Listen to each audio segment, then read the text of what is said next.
Well, let's get some analysis now from Michel Helou, Secretary General of the Lebanese National Bloc, and he joins me kindly from the Lebanese capital. Welcome to you.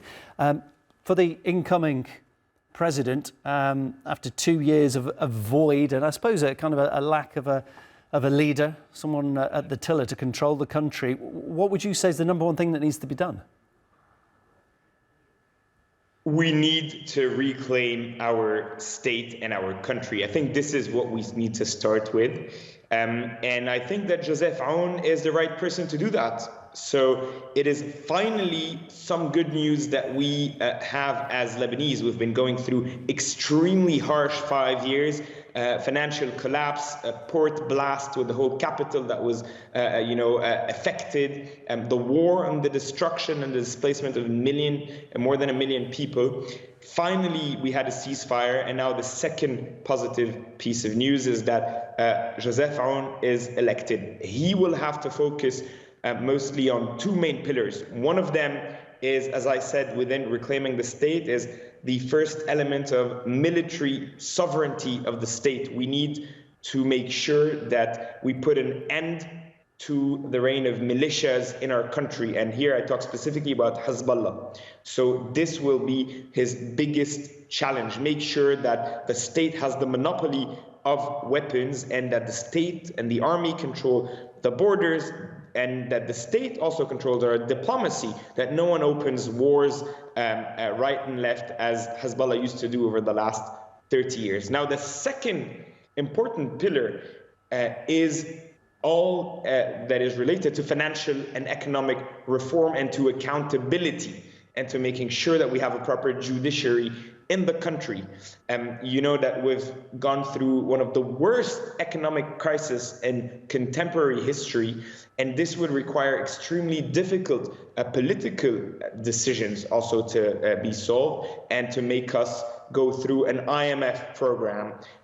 For that, we will need not only Joseph Aoun, and I hope his ability to make tough decisions, but also a good government. So we're only at the very beginning of the path, but at least now there is the possibility of change. There is the possibility of rebuilding a destroyed country, finally.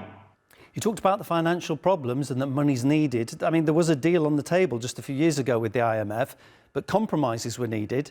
Maybe that deal will still be available. So what sacrifices do you think the country will have to make to get that money? First of all, we need a clear vision. We need a clear vision and a commitment to make those reforms. So, and that requires not sacrifices. It first requires proper leadership.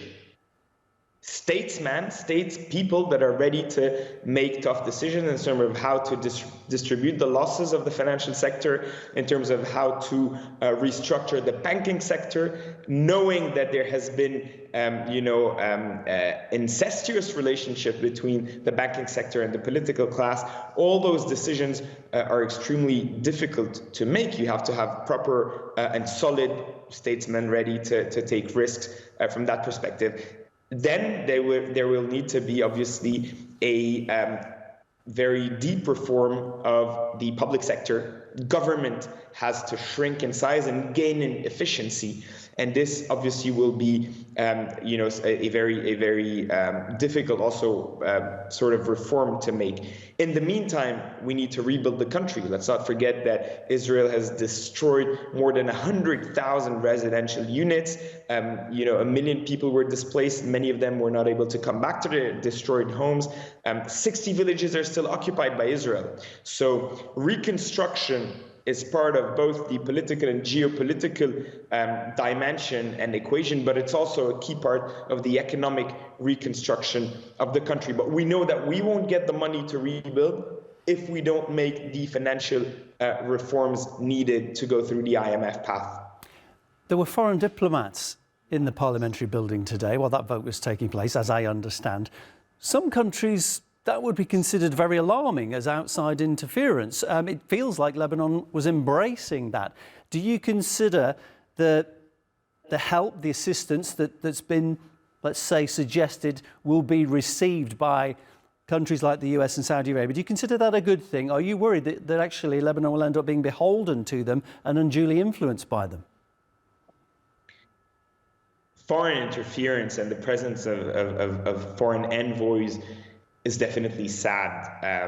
As we've seen in the process, they've been very involved in the process. It is sad. It is sad, but the reality is that unfortunately, the Lebanese political class has prompted this. They're the main cause for this, because the way they've been blocking, and I'm talking here specifically also about Hezbollah's bloc and Hezbollah's allies, the way they've been blocking the election of a president has put us in this deadlock and has, how can I say, brought the country very close to collapse, financial collapse, social collapse, economic, humanitarian collapse. So unfortunately, the reality is that the main issue that we have is that our political class is doing everything to prevent the institutions from working, and this opens the door to foreign powers to come and interfere in our own system. So one thing that we will need to reclaim is sovereignty from all aspects, but sovereignty will also be linked not just to, as I said, the weapons and the military and the borders and diplomacy and the financial system and the currency, but also to our ability to elect our own officials, president, prime minister, our own executive branch of power and legislative branch of power, and basically relaunch our institutions. If we don't do that, we will always remain at the mercy of foreign interferences. Michel, thank you so much. Michel Helou, Secretary General of the Lebanese National Bloc, my guest. Thank you.